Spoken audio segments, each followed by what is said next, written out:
Carta de Paulo a Tito, capítulo de número 3, a partir do verso também de número 3. Vamos fazer a leitura do 3 até o verso 8, mas eu quero me concentrar somente no verso 5, tá? Mas vamos ler esse texto porque é muito bonito, do verso 3 ao 8, diz assim a palavra do Senhor. Porque também nós éramos noutro tempo insensatos, desobedientes, extraviados, servindo a várias concupiscências e deleites, vivendo em malícia e inveja, odiosos, odiando-nos uns aos outros.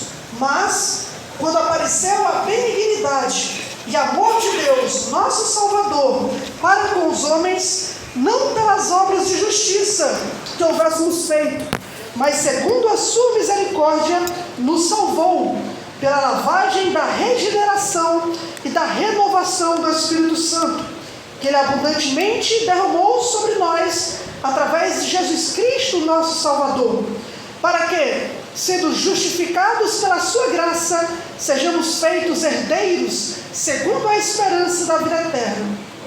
Fiel é a palavra, e isto quero que deveras afirmes, para que os que creem em Deus procurem aplicar-se às boas obras. Estas coisas são boas e proveitosas aos homens. Amém? Meus irmãos, a carta do apóstolo Paulo a Tito é uma daquelas cartas pastorais, onde Paulo não se dirige a uma igreja, como a Corinto, né? Como aos Gálatas, mas ele se dirige a um pastor da igreja. Nós temos as cartas a Timóteo e nós temos essa carta de Paulo a Tito. Mas essa carta, ela tem uma peculiaridade, né? Diferente das outras cartas de Paulo. Paulo, ele tinha um costume de dividir a carta. Primeiro, ele fala da doutrina, ele explica a doutrina, né? A parte teológica da carta. Quando chega na metade, aí ele começa a aplicar a doutrina. Então você pega Efésios, tem 6 capítulos. Do capítulo 1 ao 3, doutrina, doutrina, doutrina. Do 4 ao 6, aí ele aplica a prática da doutrina, né? Aqui não, aqui é o contrário. Aqui Paulo não começa falando sobre a parte doutrinária. No capítulo 1 já, se você for ler o versículo 1, Paulo ele já deixa clara a preocupação dele. É falar sobre o conhecimento da verdade, que é segundo a piedade. É a parte prática.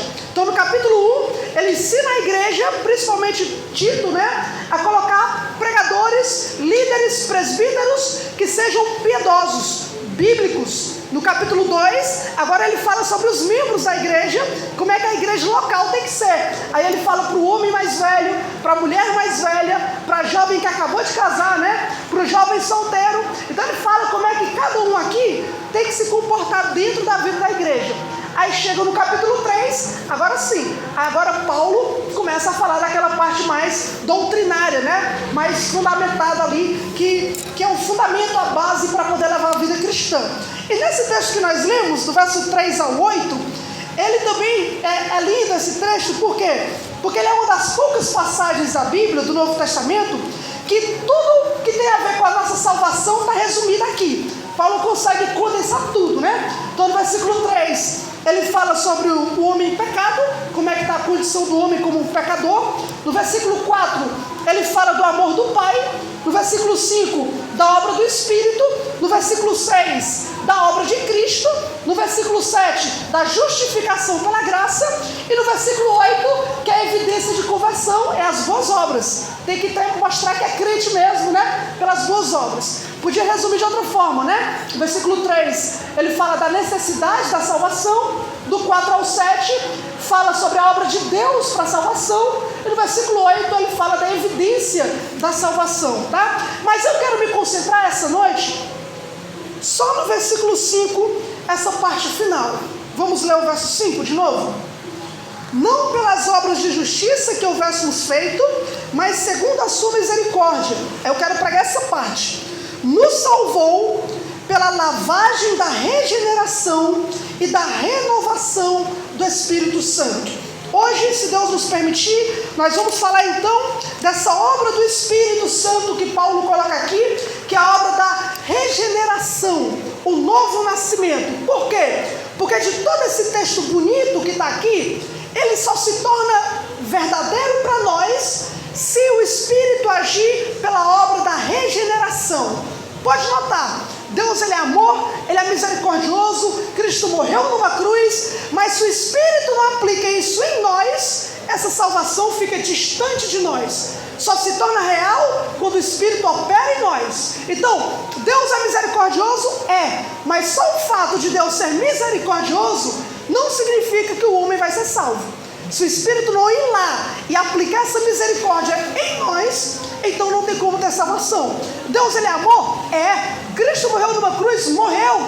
Mas isso só se torna real para você se o Espírito opera em você, no seu coração, a obra da regeneração. Então por isso que essa obra, ela é tão importante nas Escrituras, porque esse é o alvo de Deus, na verdade, né? O alvo de Deus não é só revelar o seu amor, não é só enviar Cristo para morrer por nós. Ele quer que essa mensagem te encontre, Ele quer que essa mensagem te transforme, chegue até você, mude a sua vida, mude o seu coração, mude a sua alma. Ele quer que esse amor que cerca você entre dentro de você e opere salvação.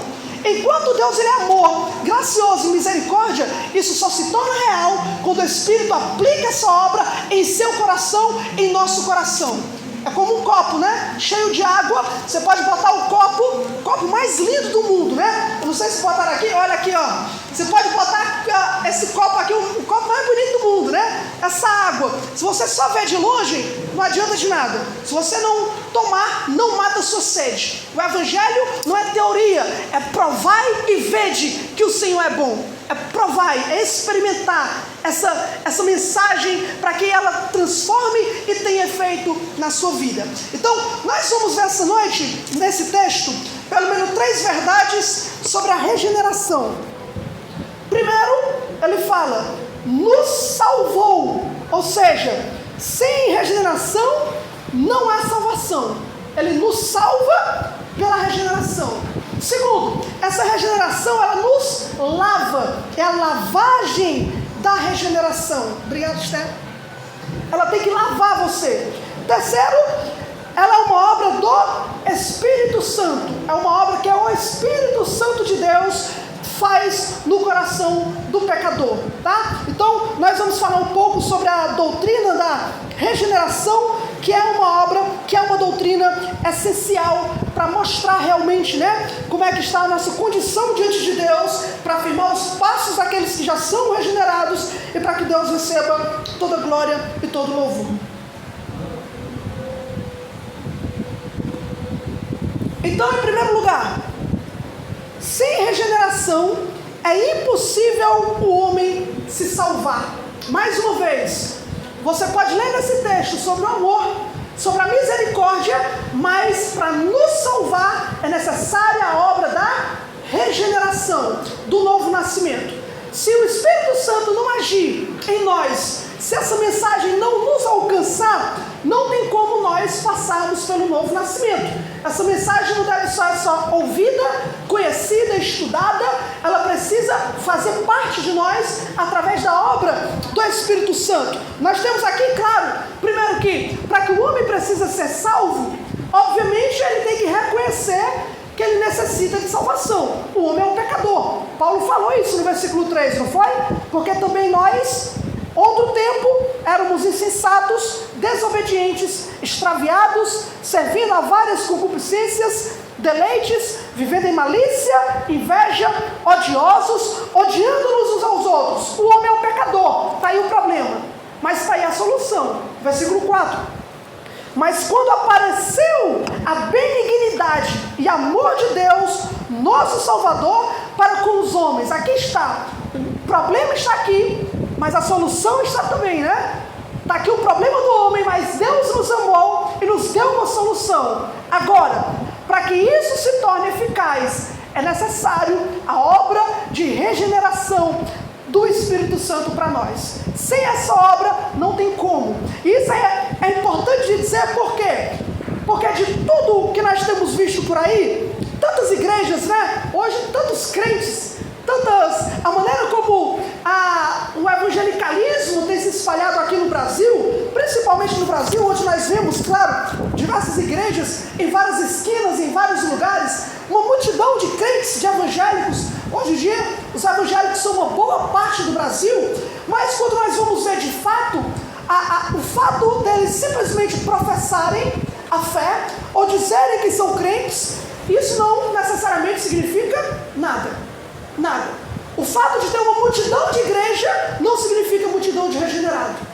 Multidão de crente não significa que é uma multidão de pessoas que nasceram de novo. Você percebe o impacto simplesmente da igreja primitiva? Quando simplesmente quase 120 pessoas, somente quase 120 pessoas, transtornaram o mundo quando nasceram de novo e Deus as usou para pregar o evangelho. O impacto que nós temos do evangelismo, do evangélico aqui no Brasil, parece ser o contrário, né? Infelizmente, escândalos por trás de escândalo. Tem um apóstolo aí, passando agora aí a sendo acusado, recentemente agora, semana passada, o apóstolo de um fundador de uma grande igreja evangélica, e nós vemos que é escândalo atrás de escândalo e não significa nada, e não podemos nos enganar, porque nós sabemos que esses que professam a fé e de fato não são verdadeiros, não tem nada a ver com a gente, né? A questão é nós, tantos famosos por aí fazendo tantas coisas, não são crentes, mas nós, essa é a grande questão, não é só profissão de fé, porque pela profissão tem muitos, né? Mas a questão é se nós nascemos de novo. Quando eu sempre evangelizo uma casa e a gente bate na porta de alguém que fala o seguinte: irmão, vocês estão evangelizando, mas eu já sou crente, né? Eu já sou evangélico. Ou não, mas você dá pelo menos mais um minutinho para poder a gente fazer a leitura da palavra de Deus, então aqui para você. Aí a pessoa às vezes não quer nem aceitar, né? O crente, o evangélico, mas às vezes aceita. Aí eu entro e leio aquele texto de Mateus capítulo 7, que Jesus fala: naqueles dias muitos dirão: Senhor, Senhor, profetizamos nós em teu nome fizemos muitas maravilhas, e eu vos direi: apartai-vos de mim, porque eu nunca vos conheci. E eu falo para aquela pessoa: olha, você não me conhece, você não conhece a minha igreja, eu estou aqui pregando a palavra, mas será que eu sou crente mesmo? Será que eu verdadeiramente nasci de novo? Será que eu não estou querendo impressionar os meninos que estão me acompanhando, ou a minha igreja local, para dizer para o pastor que eu participei? Será que tudo isso diante de você é só uma mentira? Eu estou só arrumando um jeito de você ir para a minha igreja, para poder você começar a ofertar e a gente ganhar alguma coisa com isso? Tanto faz, porque pelo texto que eu li, no dia do juízo, eu vou estar diante de Deus. E eu vou estar diante de Deus para Ele me julgar. Cada pregação, cada sermão. E eu sei que Deus vai julgar o meu coração, o que vai ser pior. Porque muitos ouviram minha mensagem, ninguém consegue ouvir meu coração. E Deus vai julgar ele, para saber se eu sou crente de verdade. Ele vai julgar minha mente, minhas intenções e meu coração. E aí Ele vai dar o veredito. E quando eu sair, o próximo da fila é você. Aí é a sua vez de se colocar diante de Deus, né? E agora? Aí é que está. Porque sem essa obra interna no coração, que não tem como nós saber, nós não sabemos quem verdadeiramente é salvo, quem realmente é crente. Mas é necessário entender que a vontade de Deus, irmãos, não é nos aterrorizar com o juízo. A vontade de Deus é que a mensagem do Evangelho nos alcance.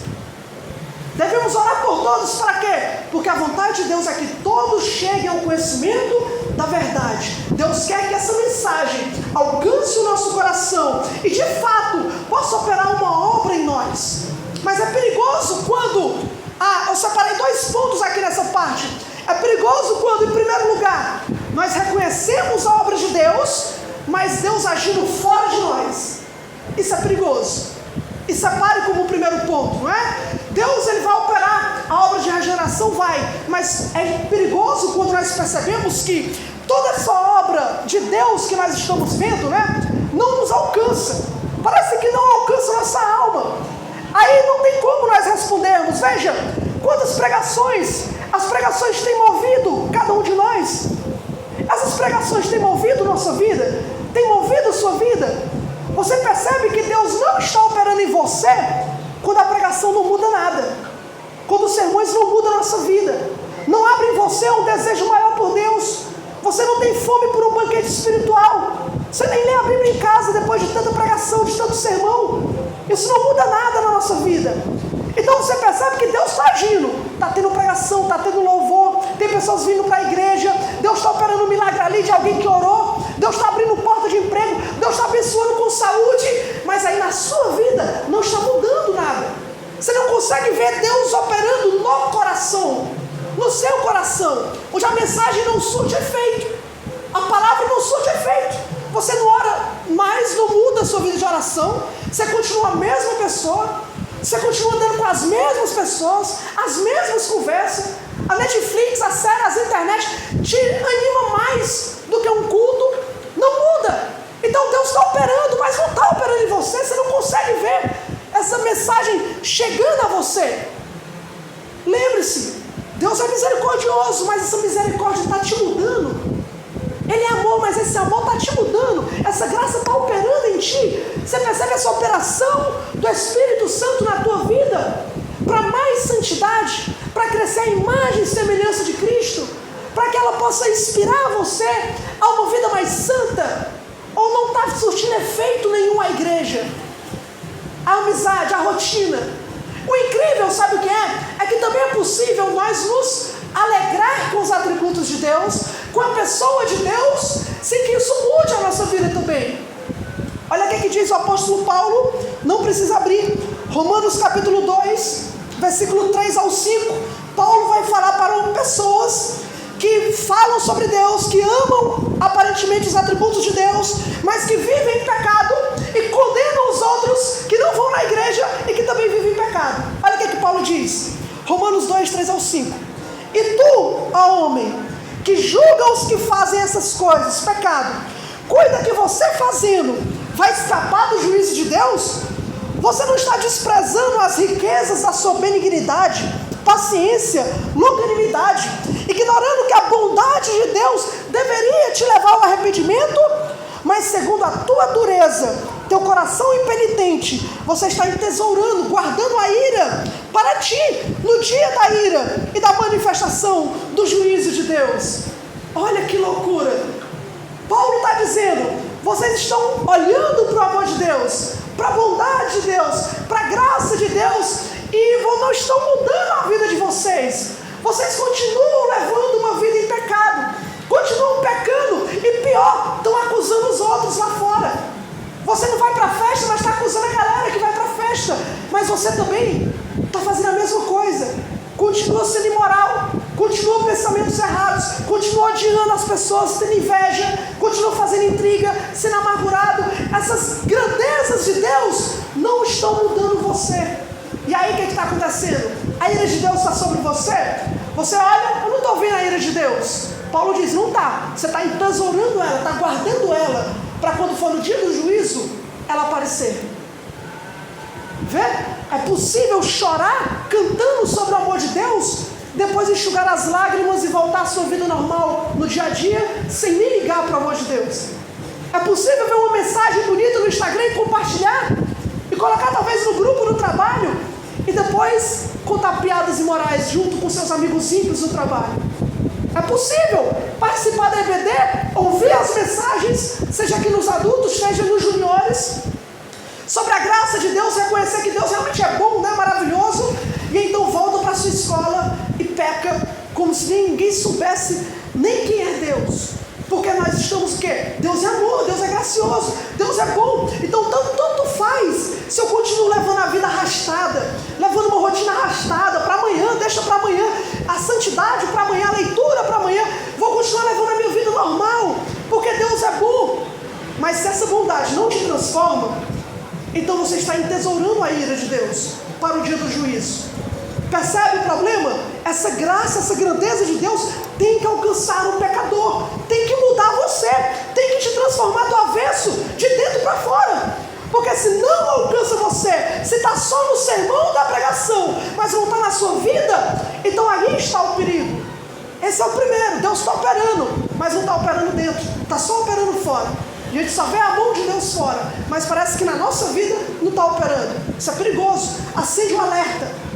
Segundo, quando a nossa teologia, quando a nossa leitura bíblica é só teoria, quando o nosso evangelho é só teoria, não desce para a prática. Quando o nosso evangelho é só teoria, não muda a nossa vida, que é praticamente a mesma coisa que eu acabei de dizer, isso também está errado. Porque no dia do juízo aparecer com o evangelho ortodoxo, teórico e um coração duro, não vai mudar nada. Aí está o perigo. Percebe por quê? Que nós precisamos entender que essas verdades têm que me alcançar, precisa me alcançar, e Deus quer, irmãos, que cada pregação alcance você, que cada mensagem alcance você, que a palavra que você lê mude, desça na sua garganta, vá para o coração e te transforme. Deus quer mudar a tua vida.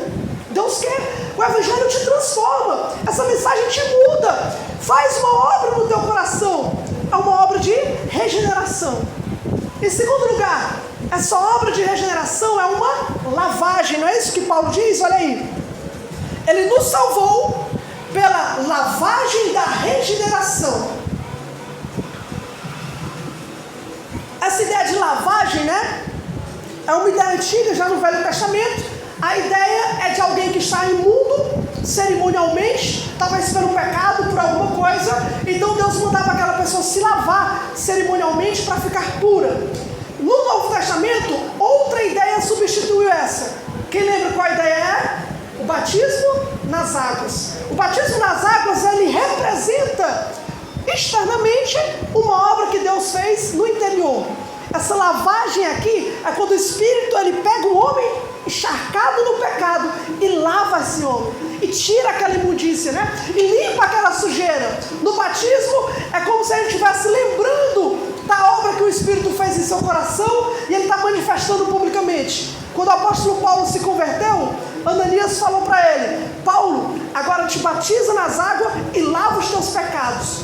Claro que a água não ia lavar ele, né? Mas Ananias estava querendo dizer: olha, se o Espírito Santo já te lavou, então professa publicamente, vem para as águas do batismo também e mostra diante da igreja que tu nasceu de novo. Essa é a obra, essa obra de regeneração é uma obra de lavagem, de limpeza de um homem que estava em pecado.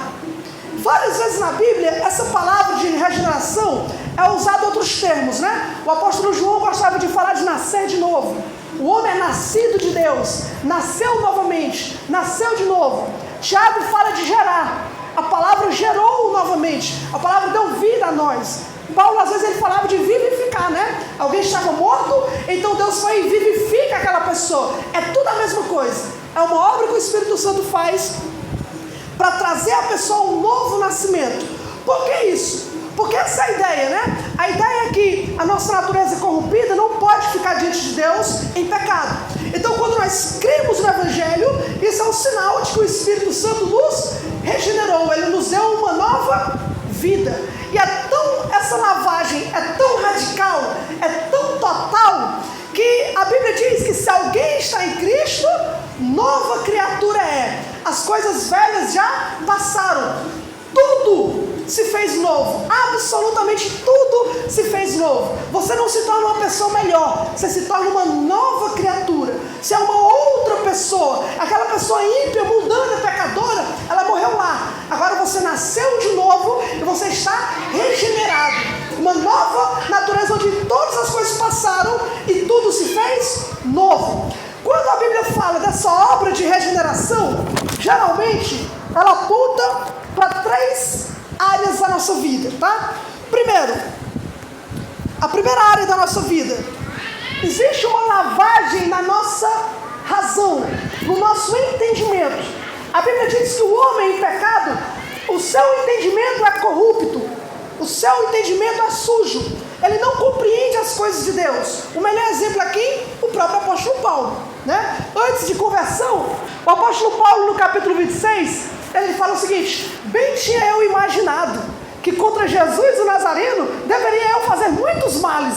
Então, com muita ira, persegui os santos, tanto em Jerusalém, como até pedi carta para perseguir eles lá fora também. Ou seja, bem tinha eu imaginado. Na cabeça dele, Jesus era uma coisa. Na conversão, Jesus se tornou outra. Mas é isso. O estado do homem sem Deus, ele tem um entendimento errado sobre Deus. Ele não compreende as coisas de Deus e nem pode entendê-las, porque elas se discernem espiritualmente. O homem é corrupto no entendimento e ele não percebe, irmãos, não percebe, não adianta. A gente pode falar, né? Mas se o Espírito não agir, o homem não percebe a contradição. Onde ele ora para Deus abençoar a sua ida ao carnaval, as festas, a imoralidade, onde ele pede Deus proteção para cometer assaltos, né? O rapaz sai para assaltar de bicicleta, antes de ele se benze lá, pede proteção. Ele não percebe a contradição, que Deus não ama essas coisas, Deus odeia o pecado, mas ele não percebe. Por quê? Porque esse Deus que ele imaginou está corrompido no seu entendimento. E veja, o problema deles não é intelectual, porque o apóstolo Paulo era muito inteligente.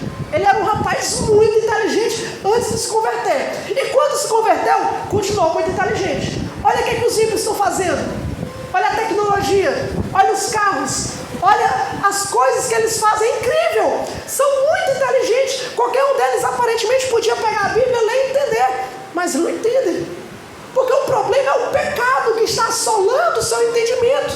Está tão sujo, tão cheio de entulho, que não consegue nascer nenhum conhecimento de Deus ali, se primeiro não passar por uma lavagem. A regeneração, a primeira coisa que ela faz em nós é isso: limpa o nosso entendimento, lava o nosso conhecimento de Deus, e a gente começa a abrir os olhos para quem Deus é, para quem Cristo é e pelo que o Evangelho faz. O mundo, nós quando éramos mudando, nós pecávamos, nem ligávamos para isso. Agora não. Agora quando a gente peca, a primeira coisa que pesa é o quê? A consciência, o entendimento, a visão de quem Deus é. Quando você peca, pesa a sua consciência. Você pensa, rapaz, Deus, não é que você pecou contra alguém, a questão é e eu e Deus, não é igual Davi no Salmo 51? Salmo 51 ele escreveu depois de adulterar, depois de mandar matar o marido da mulher, mas aí quando ele escreve o Salmo 51 ele fala: Senhor, somente contra ti pequei contra eles, pequei, mas a principal preocupação é, pequei contra Deus. É quando o marido grita com a esposa, e claro que ele se preocupa de ter pecado contra ela, mas o que pesa na consciência primeiro é: Senhor, pequei contra o Senhor, não devia ter feito aquilo. A primeira preocupação dele é Deus, porque a sua consciência mudou, a sua mentalidade mudou. Se não pesa na sua consciência, não tem nenhum tipo de vida espiritual, então acende o alerta vermelho. Se Deus não tem que transformar na tua mentalidade para você pensar nas coisas que são de cima e não nas coisas que são da terra, então acende o sinal vermelho. Deus precisa operar na sua mente. Segundo, Deus lava o nosso coração, o nosso sentimento, o nosso prazer. Ele fala no versículo 3 que nós estamos extraviados, servindo a várias concupiscências e deleites. O nosso prazer estava no pecado. Não pecava porque era obrigado, pecava porque gostava, porque amava pecar, amava fazer o que é errado.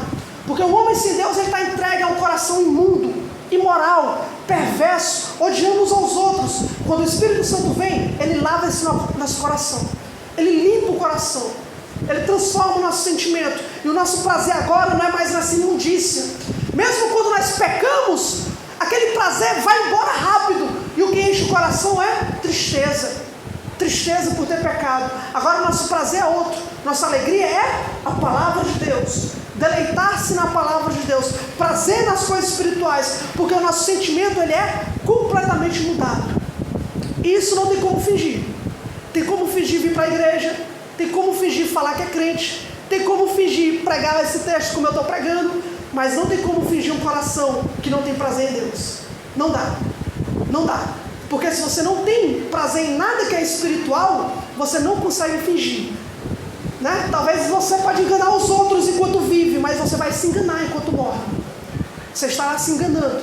Olha para o teu coração e pense: Senhor, eu preciso que o Senhor lave o meu coração, limpe essa imundície, porque eu quero ter prazer nos teus caminhos, eu quero largar o pecado, eu quero viver diferente, que essa mensagem precisa alcançar o meu coração. Terceiro lugar, o que muda é a vontade. Essa vontade pecaminosa, suja e imunda, que os homens têm de viver no pecado, tem que mudar. E é interessante que nós vemos lá em Êxodo, né? O faraó falando para Moisés o seguinte: Moisés, pequei contra Deus, leva o povo e intercede por mim também. O faraó disse que, confessando que pecou, peso na consciência, não sei, mas era mentira, porque a vontade não mudou. A sua vontade continuou em pecado. Quando ele teve a oportunidade, chamou o exército, correu atrás do povo de Israel para matar. Sua vontade não mudou. Mudou talvez o peso na consciência por algum pecado. Mudou quando Deus bateu na sua porta com 10 pragas. Deve ter mudado, deve ter doído. Quando ele foi atingido por Deus pela disciplina. Mas a vontade dele é a mesma. Se ele continuasse vivendo no mundo onde Deus de Israel não existia, ele continuaria vivo. Não é? Se a sua vontade não muda, você não gosta de saber que Deus proíbe o seu pecado, então olha, acende o alerta vermelho. Sabe outro que até chorou? Esaú. Agora Esaú, não foi a sua mente que mudou, foi seu sentimento. Ele chorou. Em Hebreus capítulo 12 disse que quando ele viu que a bênção foi para o seu irmão Jacó, a Bíblia diz que ele chorou lágrimas e não encontrou arrependimento. A sua vontade não mudou, não era um arrependimento de verdade, mas ele lamentou, ele chorou por ter perdido a primogenitura, porque ele pecou vendendo ela por simplesmente um prato de comida. E aí há pessoas que choram, né? Há pessoas que se emocionam, há pessoas que ouvem a mensagem, como disse Jesus, e tem uma centelha de alegria, de prazer, e sai do culto até consolado, né? De alguma forma. Mas se a vontade não muda, se não mudou a vontade, então não mudou de verdade. Você pode ser impactado pela emoção, mas emoção não é regeneração. Você tem que ser impactado pelo Espírito Santo. Por fim, a fé. Vamos abrir em 1 João capítulo 5, versículo 1. A quarta coisa que o Espírito opera, além da mente, do coração, da vontade, é a fé. Todo aquele que crê que Jesus é o Cristo, então é nascido de Deus.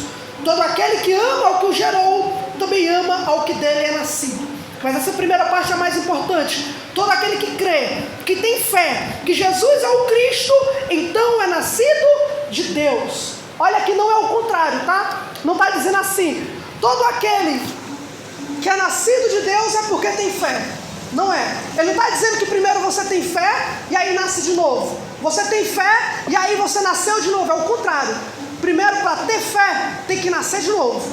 Aquele que tem fé é sinal que ele nasceu, que ele regenerou, foi transformado por Deus. A fé é o choro da criança espiritual, é o clamor daquele que nasceu de Deus. Quando a obra do Espírito atinge o seu coração, ele regenera, então ele confia, ele tem fé em Cristo e ele se entrega ao Senhor. A palavra fé que João usa aqui, no grego, né, é uma palavra que dá a ideia de se agarrar, como se a sua vida dependesse disso. Você se agarra, não é só dizer, eu tenho fé, eu acredito, não é. É uma fé que lhe leva a lhe agarrar, como se aquilo dependesse da sua vida. Por exemplo, tem o filme do Titanic, né? Lá no final, quando o Titanic afunda, já contei um spoiler para quem for assistir. Quando o Titanic afunda, e aí começa a boiar umas coisas, e aí a protagonista do filme se agarra num daqueles negócios ali para sobreviver, né? Ela se agarra, o outro rapaz se agarra, mas morre de frio, não adianta de nada. A grande questão é, ela se agarra aquilo ali por quê? Porque a sua vida depende daquilo. Ela se agarra porque ou ela agarra ou ela morre. A palavra que Deus usa para fé não é essa fé de hoje, acreditar, confiar simplesmente. Não, é uma fé de agarrar. Se agarrou aquilo, como se a sua vida dependesse disso. Você olha para o seu pecado, você olha para a ira de Deus, mas então você vê seu amor, que Deus te amou e entregou Cristo, então você vai se agarrar em Cristo, se apropria de Cristo como Cristo sendo o meu Salvador. Ele é o meu Senhor, o meu Salvador. Eu o amo, eu o agarro, eu confio nele, eu tenho fé. Isso é sinal que você nasceu de novo. Porque todo aquele que crê é porque é nascido de Deus. Você tem que se agarrar a Cristo. Essa é a obra da regeneração. E por fim, para a gente terminar, vamos agora para Efésios capítulo 1. Efésios capítulo 1. A obra da regeneração, ela é uma obra extraordinária do Espírito Santo. Vamos ler do verso 18 ao 20.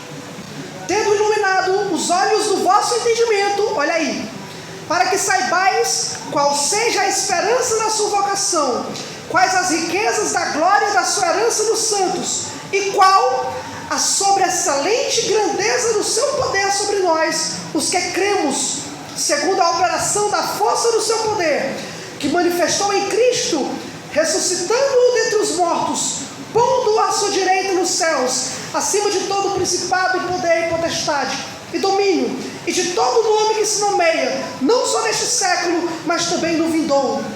Paulo aqui está orando, para quê? Para que Deus ilumine os nossos olhos, para que a gente perceba que esse poder que nos deu um novo nascimento, essa obra do Espírito Santo, que nos fez crer, porque todo aquele que crê é nascido de Deus, essa obra é uma obra poderosa, é uma obra soberana, sobrenatural, que nenhum homem pregador consegue fazer. Só o Espírito Santo consegue, meu irmão, minha irmã, fazer com que esse amor que nós pregamos chegue no teu coração. Essa misericórdia que você ouve falar, ela só consegue chegar no teu coração pela obra soberana e poderosa do Espírito. E ela é poderosa por quê? Porque nós estamos tão profundos no pecado que somente Deus pode nos tirar de lá. Somente Ele pode nos puxar pela sua obra soberana. Essa obra, ela é tão poderosa que, infelizmente, por ser uma obra que acontece dentro de nós, a gente não tem ideia do poder de Deus. Então o que Paulo faz? Paulo dá um exemplo. Quer saber o poder que Deus usa para regenerar o nosso coração, para a gente ter fé? Esse poder um dia se manifestou. Um dia foi visto, sabe como? Olha mais uma vez, versículos número 20. Vamos ler o 19. E qual a sobressalente grandeza do seu poder sobre nós, os que cremos, segundo a operação da força do seu poder, que manifestou em Cristo, ressuscitando-o dentre os mortos. Esse mesmo poder grandioso, soberano, excelente, que Deus opera num pecador para ele mudar completamente e ser trazido a uma nova criatura, uma nova vida, é o mesmo poder que Deus usou para pegar o corpo de Cristo, cheio de feridas, sem vida, dentro de um sepulcro, completamente crucificado, nada pulsando, nenhuma veia, com seu sangue derramado, sem nenhum ar para respirar, esse corpo morto, quando Deus o ressuscita com poder e grande glória, dando-lhe não simplesmente uma ressurreição como Lázaro, mas levantando até a destra do seu trono, acima de todo principado e potestade. Esse poder que tirou Cristo dentre os mortos, o exaltou soberanamente, é o mesmo poder que opera no homem pecador para fazê-lo ter vida de novo, para fazê-lo encontrar vida novamente. Por isso que Paulo diz, nós estamos mortos com Cristo, mas nós ressuscitamos juntamente com Ele. É o mesmo poder, ninguém vê porque é invisível em nosso coração, mas esse é uma manifestação soberana desse poder que pode alcançar o pior pecador. Ora, se ressuscitou Cristo dentre os mortos, ressuscita um homem mortal. Qualquer ímpio pecador afundado no pecado, pelo amor de Deus, pela obra do Espírito Santo, ressuscitará desse lamaçal de pecado para viver uma novidade de vida. A mesma obra, o mesmo poder que o Espírito Santo operou em nós quando cremos. Essa mensagem tem que te alcançar. Se você está aqui essa noite, lembre-se, o Senhor te ama de uma forma incondicional e já deu provas, mas Ele quer te transformar, Ele quer te regenerar. Chega de Santa Ceia não ceiar, chega de estar no culto e não participar do culto, chega de sair dessa igreja e não se lembrar de Deus. Não, Deus quer operar a transformação no teu coração. Se renda hoje, se entregue hoje. Se você está enganando a gente, nós não sabemos, tanto faz, Deus não quer saber, Deus sabe da verdade, e se Ele sabe da verdade, quer te salvar, então tanto faz o que nós pensamos. Creia nessa obra, entregue a sua vida ao Senhor Jesus e será salvo, sem dúvida alguma. Essa mensagem tem poder para te encontrar, e eu oro para que ela te encontre, para que você experimente e diga, aí sim, eu provei e vi que o Senhor é bom. Glória a Deus, amém. Vamos orar, irmãos.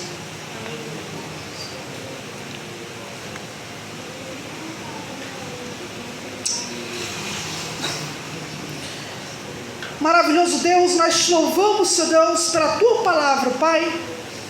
Nós te louvamos pelo Teu poder, Senhor Deus, pela Tua obra em nosso coração, Pai, tão soberana, tão profunda, Pai, tão gloriosa, Pai, que regenera o pior dos pecadores e os transforma numa nova criatura, Pai.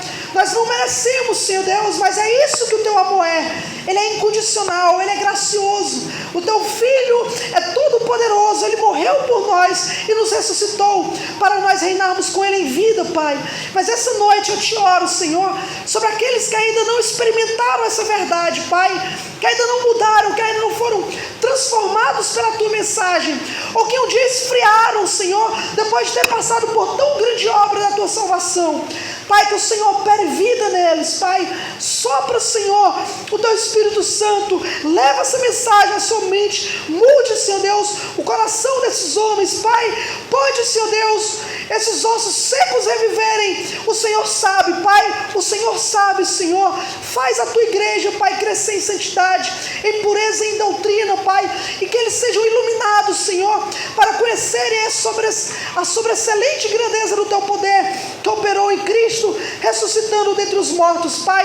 Que o Senhor possa declarar sobre nós a Tua graça e a Tua misericórdia. É o que nós rogamos ao Senhor essa noite, em nome de Jesus. Amém e amém. Amém.